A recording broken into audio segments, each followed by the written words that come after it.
Sekretaris Jenderal PBB Antonio Guterres mengatakan bahwa ia telah menulis surat kepada Perdana Menteri Israel Benjamin Netanyahu untuk menyampaikan kekhawatiran mendalam tentang rancangan undang-undang yang menurutnya dapat mencegah badan PBB yang membantu pengungsi Palestina, UNRWA, untuk melanjutkan pekerjaannya di Gaza, Tepi Barat, dan Yerusalem Timur.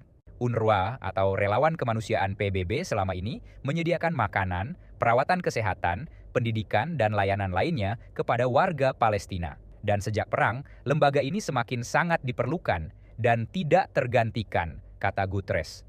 Berikut penjelasan selengkapnya. The nightmare in Gaza is now entering an atrocious, abominable second year. This has been a year of crisis.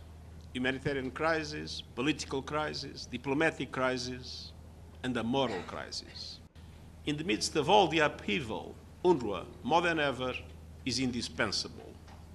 UNRWA, more than ever, is irreplaceable.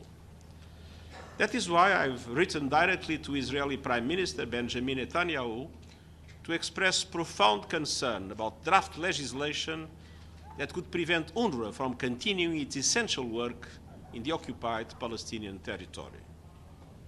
Such a measure would suffocate efforts to ease human suffering and tensions in Gaza and indeed the entire occupied Palestinian territory. It would be a catastrophe in what is already an unmitigated disaster. Operationally, the legislation will likely deal a terrible blow to the international humanitarian response in Gaza.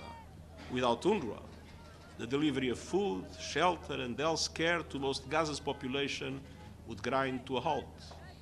Without UNRWA, Gaza's 660,000 children would lose the only entity that is able to restart education, risking the fate of an entire generation. And without UNRWA, many health, education, and social services would also end in the occupied West Bank, including East Jerusalem. If approved, such legislation would be diametrically opposed to the UN Charter and in violation of Israel's obligations under international law.